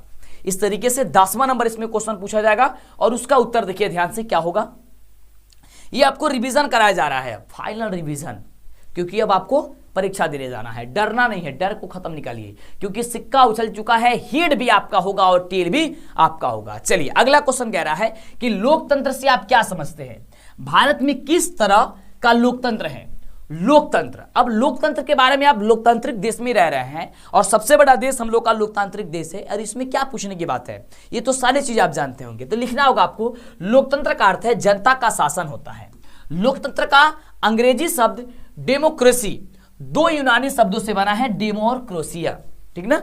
ये लोकतांत्रिक जो देश है वो लोकतांत्रिक में मतलब होता है कि लोगों का यहाँ पे क्या चीज, शासन, यानी कि लोगों का शासन होना चाहिए। लेकिन अगर आजकल की हम बात करते हैं तो आप देख रहे हैं कि लोग की मर्जी से यहां पे अधिकतर काम अब नहीं लिया जा रहा है। आप देख रहे हैं जो सरकार कह रही है वही हो रहा है। आपको अब हम देख रहे हैं कि काफी ज्यादा आंदोलन भी लोग कर रहे हैं कि नहीं ये चीज नहीं, अच्छा नहीं है, फिर भी सरकार उसको इग्नोर करके अपना ही काम सौंप रही है कि नहीं हमको ये करना है तो करना है, इसके लिए आप कुछ कर दीजिए। ये चीज नहीं होना चाहिए। कह रहा है कि डेमोक्रेसी है, उसका 2 अर्थ होता है, 2 से शब्दों से मिला है, जिनका अर्थ होता है जनता और शासन। स्पष्ट है कि व्युत्पत्ति की दृष्टि से लोकतंत्र का अर्थ है जनता का शासन हुआ। लोकतंत्र में जनता स्वयं अथवा अपने प्रतिनिधियों द्वारा शासन में भाग लेती है। लोकतंत्र की अनेक परिभाषाएं दी गई है, उन परिभाषाओं में अब्राहम लिंकन की परिभाषा अत्यंत लोकप्रिय है। अब्राहम लिंकन कहते हैं कि जनता का लोकतंत्र, जनता का जनता के लिए और जनता के द्वारा शासन है। लोकतंत्र के 2 प्रकार है, प्रत्यक्ष और अप्रत्यक्ष। भारत में अप्रत्यक्ष लोकतंत्र है। अब जो अब्राहम लिंकन जी हैं उनका परिभाषा लोकतंत्र के लिए बड़ा ही खास है और बड़ा ही अद्भुत उन्होंने परिभाषा दिया। लोकतंत्र जनता का, जनता के लिए जनता के द्वारा बनाया गया शासन होता है। और लोकतंत्र जो होता है उसका दो ये होता है, आपका 2 प्रकार होता है, एक होता है प्रत्यक्ष, एक दूसरा होता है अप्रत्यक्ष। और भारत में आपका अप्रत्यक्ष आपका है, ठीक ना। तो अब ये आपका राइट जवाब क्या हो जाएगा, ये आपको हो जाएगा, आपको लिखना होगा, ठीक है। चलिए अगला नंबर प्रश्न ये रहा आपके स्क्रीन पे। और प्रश्न कह रहा है कि परिवारवाद क्या है। अब परिवारवाद के बारे में आपके एग्जाम में क्वेश्चन पूछा जाता है, तो इसके बारे में आपको क्या लिखना होगा जिससे कि एक भी नंबर नहीं कटेगा। ध्यान दीजिएगा, हाल के दशकों में यह परंपरा बनी कि जिस प्रतिनिधि के निधन या इस्तीफा के कारण कोई सीट खाली हुई हो, उसके ही किसी परिजन को चुनाव में टिकट दिया जाए। इस प्रकार परिवारवाद आज भी लोकतंत्र की एक गंभीर समस्या बनी हुई है। यह आज कल ऐसा ही हो रहा है कि अगर कोई जो नेता है, अगर वह उनकी मृत्यु हो जा रही है और सीट खाली है, तो वहां के लिए उसके बेटे को ही टिकट दिया जाए, जो कि लोकतंत्र के लिए सबसे बड़ी गंभीर समस्या बनी हुई है।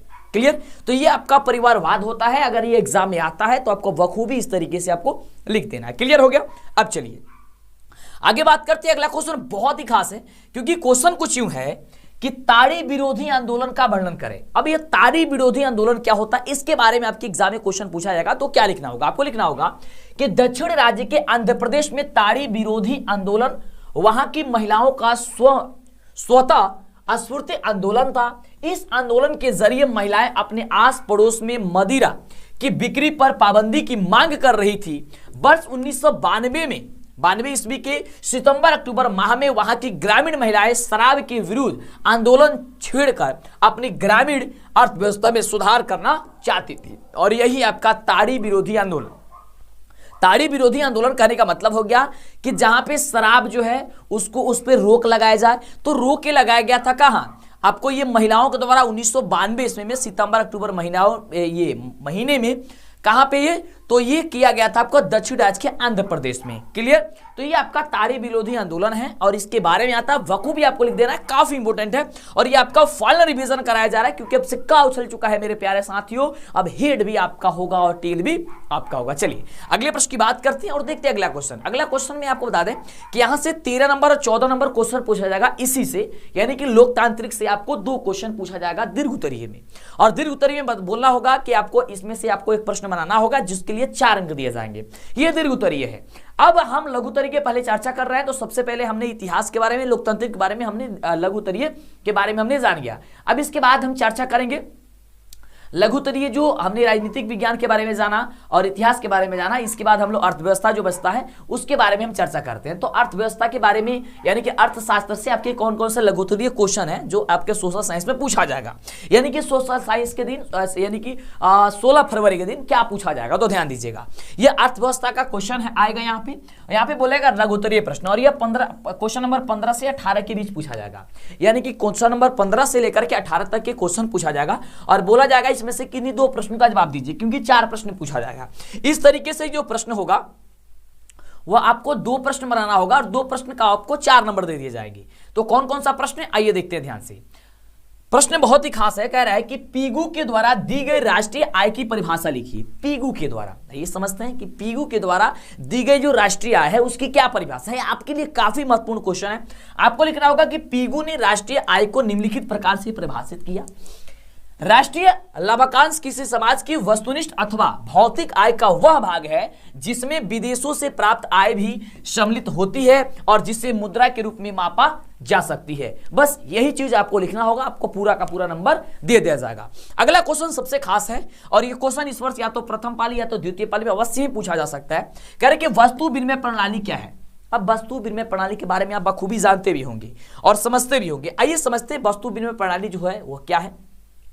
तो ध्यान दीजिएगा, वस्तु विनिमय प्रणाली उस प्रणाली को कहा जाता है जिसमें वस्तु के बदले दूसरी वस्तु का आदान प्रदान होता है।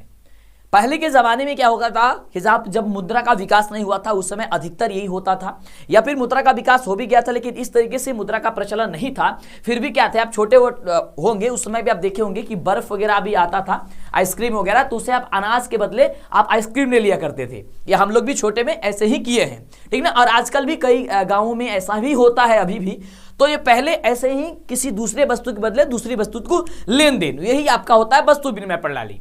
करें कि दूसरे शब्दों में कहें तो किसी एक वस्तु का किसी दूसरे वस्तु के साथ बिना मुद्रा के प्रत्यक्ष रूप से लेन देन वस्तु विनिमय प्रणाली कहलाती है।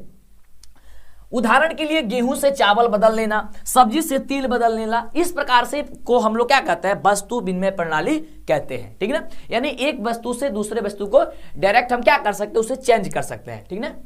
तो इस प्रकार हम इसे कहते हैं वस्तु विनिमय प्रणाली। तो ये आएगा, बस आपको ये लिख देना है। अगला क्वेश्चन 17 नंबर क्वेश्चन है कि विश्व व्यापार संगठन क्या है, यह कब और क्यों स्थापित किया गया। विश्व व्यापार संगठन, तो देखिए विश्व व्यापार संगठन की बात करते हैं तो ध्यान दीजिएगा, विश्व व्यापार संगठन एक ऐसा अंतरराष्ट्रीय संगठन है जिसका उद्देश्य अंतरराष्ट्रीय व्यापार को उदार बनाना है। इसका स्थापना जो है 1995 ईस्वी में की गई थी। भारत इसका संस्थापक सदस्य रहा। वर्तमान में 164 देश विश्व व्यापार संगठन के सदस्य हैं। इसका मुख्यालय जिनेवा में है और यह पूछा भी जाता है कि विश्व व्यापार संगठन का मुख्यालय कहां है, तो जिनेवा में है। विश्व व्यापार संगठन अंतर्राष्ट्रीय व्यापार से संबंधित नियमों को निर्धारित करता है और देखता है कि इन नियम का पालन हो। विश्व व्यापार संगठन सभी देश को मुफ्त व्यापार की सुविधा भी देता है। बस यही चीज आपको लिख देना है विश्व व्यापार संगठन के बारे में, कब और क्यों स्थापित किया गया था, ये आप इसको लिखिएगा, आपका पूरा का पूरा अंक दे दिया जाएगा। अगला देखिए, अगला आपसे क्वेश्चन पूछा जाएगा, ये बहुत ही खास क्वेश्चन है। कह रहा है बाबू कि उपभोक्ता कौन है और संक्षिप्त में बता दीजिए। यानी उपभोक्ता के बारे में आपको छोटा मोटा यानी थोड़ा बहुत आपको बताना है कि आखिर में ये उपभोक्ता जो होती है वो क्या होती है। समझिएगा, व्यक्ति जब वस्तु एवं सेवाएं अपने प्रयोग के लिए खरीदता है और तब वो उपभोक्ता कहलाता है। खरीदार की अनुमति से ऐसी वस्तुओं और सेवाओं का प्रयोग करने वाला व्यक्ति भी उपभोक्ता है। उपभोक्ता को बाजार का राजा माना जाता है। यदि उपभोक्ता नहीं रहे तो उत्पादित वस्तुओं की मांग करने वाला ही नहीं होगा, उत्पादन की समस्त क्रियाएं उपभोक्ता के द्वारा ही संचालित होती है। बस ये चीज आपको लिखना होगा, आपको पूरा का पूरा नंबर मिल जाएगा कि उपभोक्ता कौन है। बस आपको थोड़ा मोड़ा आपको ये लिख देना है। इसके बारे में आप लोग पहले से भी जानते होंगे, तो वो भी परिभाषा आपका ठीक है, आप वो चाहे तो वो लिख सकते हैं, नहीं तो ये लिख सकते हैं, ठीक है ना। चलिए आगे बात करते हैं, अगला क्वेश्चन क्या कह रहा है। आगे देखिएगा, आगे इसमें पूछा जाएगा फिर से दीर्घोत्तरीय क्वेश्चन, और इसमें भी आपको 2 क्वेश्चन पूछा जाएगा। 2 क्वेश्चन में से आपको एक क्वेश्चन बनाना होगा। जैसे क्वेश्चन है 19 नंबर के, आर्थिक विकास की माप कुछ सूचकांकों के द्वारा करें। क्लियर, तो ये सारा आंसर इसमें है। इसका पीडीएफ भी आपको हम बता दिए हैं, कहां पे मिलेगा, धुरीना ऐप पे है। आप हमारे नंबर पे कॉल कर लीजिए और वहां पे आपको कॉल करिएगा तो वहां पे सारी प्रोसेस मिल जाएगा और आपको पीडीएफ वगैरह सब चीज मिल जाएगा, ठीक ना। फिलहाल हम लघुत्तरीय क्वेश्चन की बात कर रहे हैं, तो दीर्घोत्तरीय क्वेश्चन अभी रहने देते हैं, पहले लघुत्तरीय क्वेश्चन की हम चर्चा करते हैं, ठीक ना। तो यहाँ पे अब हम लोग अर्थव्यवस्था, अब बात करेंगे भूगोल की दीर्घोत्तरीय क्वेश्चन। ये रहा भूगोल, और भूगोल का दीर्घोत्तरीय क्वेश्चन। भूगोल का जो दीर्घोत्तरीय क्वेश्चन है आपके एग्जाम में, वो क्वेश्चन नंबर 21 से पूछा जाएगा, यानी 21 नंबर क्वेश्चन से आपको 26 नंबर क्वेश्चन तक पूछा जाएगा। जैसे कि आप देख पा रहे हैं, यहां से बोला जाएगा भूगोल में कि लघुत्तरीय कुछ क्वेश्चन है जो 21 नंबर क्वेश्चन से लेकर के 26 नंबर क्वेश्चन तक है। इसमें से किन्हीं 3 प्रश्नों का जवाब देना है, यानी कि भूगोल से 6 क्वेश्चन पूछा जाएगा, 3 प्रश्नों का जवाब देना होगा। आइए समझते हैं कि वो 6 प्रश्न कौन कौन से हैं, ठीक ना। फिर हम लोग आपदा पढ़ेंगे और आपदा के बारे में जानेंगे कि आपदा का कौन हुआ मतलब जबरदस्त क्वेश्चन है जो आपके परीक्षा के लिए काफी ज्यादा खास है। और इसमें से एक भी क्वेश्चन आप मिस करते हैं, नहीं देखते हैं, देखिए ऑब्जेक्टिव सब्जेक्टिव दोनों का रिविजन कराया जा रहा है। फाइनल आपको थोड़ा मोड़ा आपको सारी चीजें आपको कंप्लीट कराई जा रही है, जिससे कि दिक्कत ना हो आपको परीक्षा में। तो कह रहा है कि संसाधन संरक्षण की अनिवार्यता पर प्रकाश डालिए, यानी कि इसके बारे में आप लिखिए, ताकि कि हमने के समझे कि अगर जवाब का होगी। तो देखिएगा, विकास कार्य के लिए मानव ने संसाधनों का अविवेकपूर्ण अति उपयोग किया है। परिमाण स्वरूप कई सामाजिक, आर्थिक एवं पर्यावरणीय समस्याएं उभरती जा रही है। यही नहीं कि संसाधन समाप्ति के कगार पर भी पहुंच चुके हैं, जबकि मानवीय विकास की गति अभी जारी है। साथ ही संसाधनों के अविवेकपूर्ण उपयोग से पर्यावरणीय समस्या भी उभरती जा रही है, जिससे मानवीय जीवन अत्यस्त की संकट की है जो है वो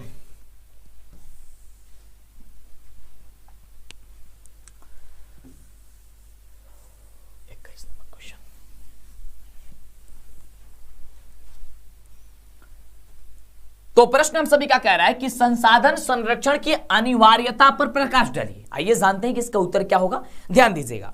आपको लिखना होगा कि विकास कार्य के लिए मानव ने संसाधनों का अविवेकपूर्ण एवं अति उपयोग किया। परिमाण स्वरूप कई सामाजिक, आर्थिक एवं पर्यावरणीय समस्याएं उभरती जा रही है। यही नहीं, कई संसाधन समाप्ति के कगार पर भी पहुंच चुके हैं। कहने का मतलब है कि जो हम लोग संसाधन हैं वह जैसे जैसे हम लोग का ये दिन बीतते जा रहा है, वैसे वैसे नई तकनीक आती जा रही है, जिसके कारण हम लोग संसाधन का बहुत तरीके से इस्तेमाल कर रहे हैं, जिसके कारण कुछ तो संसाधन ऐसे हैं जो समाप्त के कगार पे पहुंच चुके हैं, और कुछ के कारण जो है समस्या भी हम लोग के सामने उभरती हुई नजर आती हुई दिख रही है।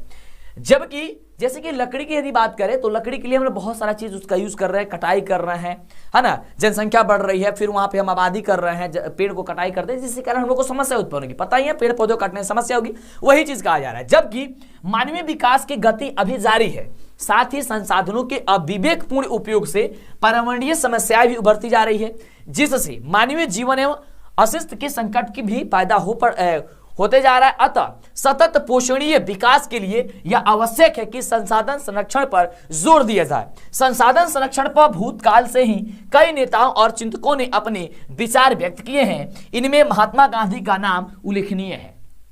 इसके पहले भी बहुत सारे ऐसे नेता हैं जो पर्यावरण संरक्षण के लिए बहुत सारे कदम उठाए, और आज भी हम लोग को ये इस कदम उठाना चाहिए और इसको संरक्षण जरूर करना चाहिए। बस यही चीज आपको लिखना है और आपको पूरा का पूरा अंक दे दिया जाएगा। अगला क्वेश्चन बड़ा बढ़िया क्वेश्चन है, और देखिए क्वेश्चन क्या कह रहा है, काफी खास है। कह रहा है कि वन और वन्य जीवों के संरक्षण में सहयोगी रीति रिवाजों का उल्लेख कीजिए। आइए जानते हैं कि इसका उत्तर क्या होगा, क्या लिखिएगा जिससे कि आपका नंबर एक भी नहीं काटा जा सकता है, और इसका सही जवाब जो होगा वह क्या होगा। तो ध्यान दीजिएगा, आपको लिखना होगा इसका उत्तर, ध्यान दीजिएगा, लिखना होगा आपको कि भारतीय परंपरा का वन और वन्य जीवों के साथ अभिन्न संबंध रहा है। पैरावणिक ग्रंथों, कर्मकांडों में वनों और प्राणियों को काफी महत्व दिया गया है। धार्मिक अनुष्ठानों में लगभग 100 पौधे की प्रजातियों का प्रयोग हमारे रीति रिवाजों में वनों की महत्ता को ही बताता है। सम्राट अशोक ने तो वन्य जीव जंतुओं के शिकार पर रोक लगा दिया था। बाबर और जहांगीर के आलेखों से भी प्राकृतिक संरक्षण का उल्लेख मिलता है। मुगल चित्रकला में वन एवं वन्य प्राणियों से प्रेम का स्वप्रेषण भी मिलता है। यानी कि हम लोग को आजकल क्या है या कभी भी देखिए, पर्यावरण को संरक्षण करना काफी आवश्यक है, ये आप जानते हैं बखूबी, क्योंकि अगर पर्यावरण का संरक्षण नहीं होगा तो फिर हम लोग को काफी सारे समस्याएं उत्पन्न होगी, जिसके कारण हम ही लोगों के जीवन के, हमारे आने वाले संतति जो भी है, ये आने वाले जो भी लोग होंगे उनको भी ये समस्याएं होगी। क्लियर। अब चलिए अगला है, तो थोड़ा मोड़ा आपको इस चीज पे ध्यान जरूर देना है। अगला है कि मैग्नीज के उपयोग पर प्रकाश डालिए। ये क्वेश्चन आपके एग्जाम के लिए काफी ज्यादा खास है कि मैग्नीज के उपयोग जो है उस पे क्या, उसके बारे में आप लिखिए। सो आपको क्या लिखना होगा, ध्यान दीजिएगा।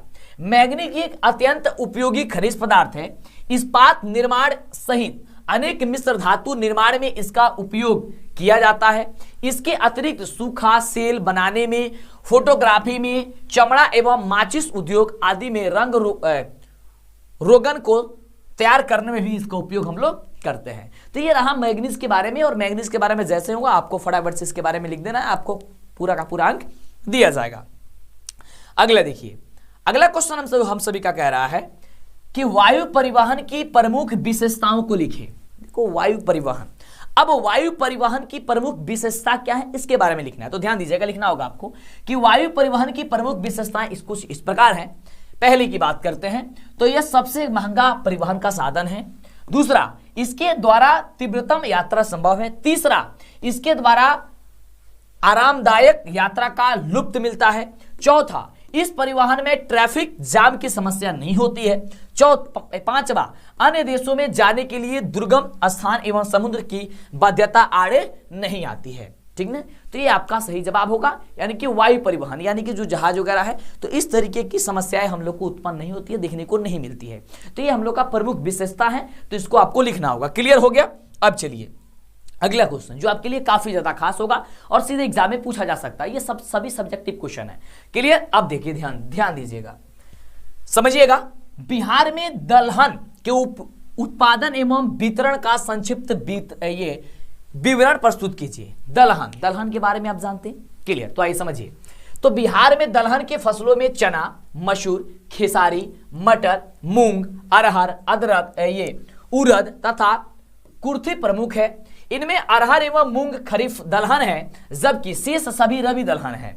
2006 से लेकर के 7 ईस्वी के आंकड़ा के हिसाब से यहां रबी दलहन की खेती लगभग 519.6 हजार हेक्टेयर भूमि पर किया गया, जिससे 372 हजार मीट्रिक टन दलहन उत्पादित हुआ, जबकि खरीफ दलहन की खेती 87.27 हजार हेक्टेयर में किया गया और इससे 74 हजार मीट्रिक टन दलहन का उत्पादन हुआ।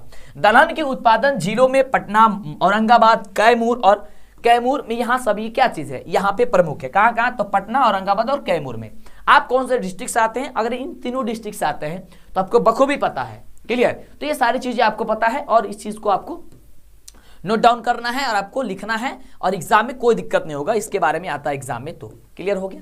अब चलिए अगला क्वेश्चन है आपके एग्जाम के लिए बहुत ही खास है। कह रहा है सब्जेक्टिव क्वेश्चन भूगोल का कि बिहार की जनसंख्या सभी जगह एक समान नहीं है, स्पष्ट कीजिए। जो बिहार की जनसंख्या है सभी जगह एक समान नहीं देखने को मिलती है, इसका क्या कारण है, स्पष्ट कीजिए, कुछ बताइए इसके बारे में। तो आपको लिखना होगा कि बिहार राज्य की जनसंख्या एक समान नहीं है। जनसंख्या वितरण पर राज्य की धरातलीय उच्चावच का प्रभाव पड़ता है। बिहार के मैदानी क्षेत्रों में जहां कृषि, सिंचाई, उपजाऊ मृदा एवं नगरीकरण का प्रभाव अधिक है, वहां जनसंख्या अत्यंत ही घनी है। जबकि पहाड़ी, उर्वरक मृदा का अभाव है, सिंचाई में कमी इत्यादि है, वहां जनसंख्या काफी विरल है, पाई जाती है, यानी कम पाई जाती है। पटना, दरभंगा, गया, मुजफ्फरपुर जिलों में जनसंख्या घना सघन है, यानी कि सबसे ज्यादा है। जबकि पश्चिमी चंपारण, बांका, कैमूर जिलों में जनसंख्या क्या है, यह काफी ज्यादा विरल है, काफी ज्यादा क्या है, यहाँ पे आपका कम है। क्लियर हो गया। तो ये सारी क्वेश्चन आपको इस सारी आंसर को लिखना होगा और ये क्वेश्चन पूछा जाता है तो इस ढंग से, ताकि आपका पूरा का पूरा नंबर मिले, कहीं पे भी मार्क्स नहीं काटा जाए।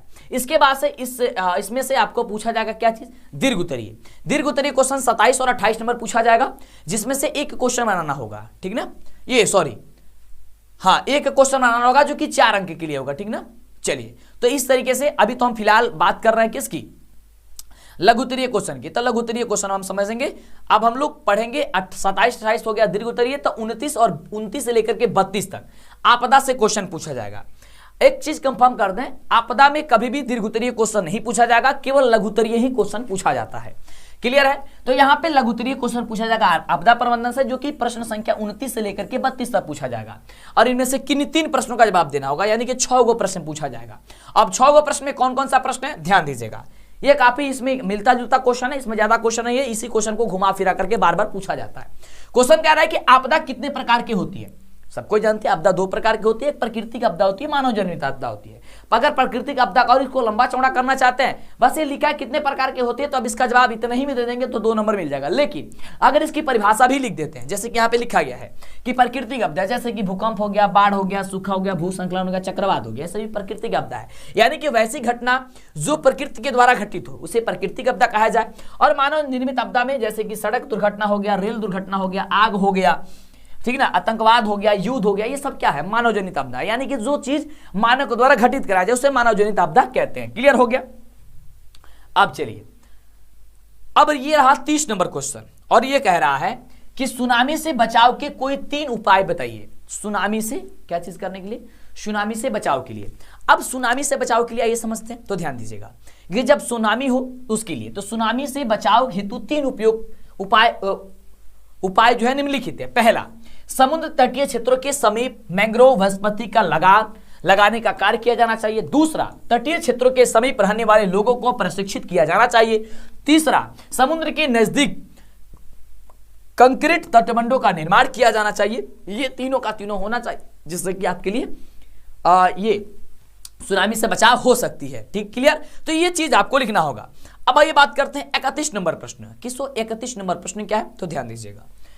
भूकंप एवं सुनामी की स्थिति में आकस्मिक प्रबंधन की चर्चा संक्षेप में कीजिए। भूकंप एवं सुनामी की स्थिति में आकस्मिक प्रबंधन के बारे में कुछ चर्चा करनी है। क्लियर? आइए चर्चा करते हैं। और अभी तक जो बच्चे वीडियो को लाइक नहीं किया, लाइक कर दो फटाफट से, पहले तो लाइक कर दीजिए। चैनल पे पहली बार आए, सब्सक्राइब आपसे हम बार बार रिक्वेस्ट करते हैं, डेली रिक्वेस्ट करते हैं, आप सब्सक्राइब कर लीजिए, जिससे कि आपको आगे से वीडियो मिले और आपके एग्जाम के दिन कुछ खास होता है और आपको वह सारी चीजें रिवीजन कराई जाती है, तैयारी कराई जाती है, जो आप देख के और जाकर के परीक्षा में करके चले आए। क्लियर? तो इसके लिए चैनल को सब्सक्राइब किए रहिएगा, तभी फायदा होगा। तो एक बार चेक कर लीजिए कि क्या आपने चैनल को सब्सक्राइब किया, नहीं किया है तो कर लीजिए। अगला है, कर लिया है तो बहुत अच्छी बात है। अगला मतलब इसका आंसर लिखिएगा कि भूकंप या सुनामी की स्थिति में आकस्मिक प्रबंधन अत्यंत ही आवश्यक है। सर्वप्रथम भूकंप या सुनामी से प्रभावित लोगों को राहत कैंप में ले जाना, तत्पश्चात मलबों में दबे हुए लोगों को निकालना तथा मृत जीव जंतुओं को धार्मिक संस्कारों के अनुसार दफनाना या जलाना, राहत कैंप में रहने वाले लोगों के लिए भोजन, पेयजल, दवा इत्यादि की व्यवस्था आकस्मिक प्रबंधन के अंतर्गत सम्मिलित होती है। बस ये सारी चीजें लिखना है, पूरा का पूरा नंबर आपको दे दिया जाएगा बखूबी। क्लियर हो गया? अब चलिए, अब ये 32 नंबर प्रश्न है, जो कि लास्ट प्रश्न है। आइए समझते हैं 32 नंबर प्रश्न क्या कह रहा है, इसका जवाब क्या होगा। क्लियर हो गया? अब आइए समझते हैं। कह रहे कि सुनामी संभावित क्षेत्रों में गृह निर्माण पर अपना विचार दीजिए या विचार प्रकट कीजिए। सुनामी संभावित क्षेत्रों में गृह निर्माण पर, माने वहां पे घर किस प्रकार से बनाना जाना चाहिए, ठीक ना। तो लिखना होगा आपको, सुनामी संभावित क्षेत्रों में, जहां पे सुनामी का लगता है कि सुनामी आते रहता है, वहां पे क्षेत्रों में गृह निर्माण तट से दूर किया जाना चाहिए, जो 100 मीटर की दूरी पर हो। गृह निर्माण का कार्य समतल भागों की अपेक्षा सामान्यतः ऊंचे भाग पर किया जाना चाहिए तथा मकान निर्माण इस प्रकार हो कि भूकंप पे सुनामी लहर का प्रभाव न्यून हो। उसका ऐसा ढांचा बनाना चाहिए, ऐसा तरीका से बनाना चाहिए ताकि वहां पे जो भूकंप या सुनामी आए तो वहां पे उसका प्रभाव काफी कम पड़े। क्लियर हो गया? जैसे आजकल भी कहीं बिल्डिंग वगैरह बन रही है तो भूकंप रोधी बन रही है, आप लोग सुन भी रहे हैं, भूकंप रोधी बन रही है ताकि भूकंप भविष्य में आए तो उसे वह उस पर किसी प्रकार की प्रभाव जो है वह न पड़े, ठीक ना। क्लियर? तो ये सारी चीजें लिखेगा, पूरा का पूरा नंबर मिलेगा। तो ये सोशल साइंस का आपका 16 फरवरी के दिन एग्जाम होगा, जो आपके लिए ऑब्जेक्टिव सब्जेक्टिव दोनों क्लासेस में चला। क्लियर हो गया? अब चलिए, और भी इसका बहुत सारा हमने क्लास पढ़ा दिया, शायद ये तीसरा क्लास था हमारे अनुसार से, ये लगातार ऑब्जेक्टिव सब्जेक्टिव दोनों एक ही क्लास में, शायद ये तीसरा क्लास था, ठीक ना। तो आप लोग देखा, काफी जबरदस्त क्वेश्चन था। इसके बाद इसी तरीके से science, social science, Hindi, math, Sanskrit सबका चल रहा है, और आप लोग तैयारी कीजिए, बेहतर तैयारी कीजिए। फिर मिलेंगे इसी तरह का हमारे वीडियो के साथ। बाबू नेक्स्ट वीडियो को लाइक और चैनल को सब्सक्राइब करके शेयर जरूर कर दीजिएगा।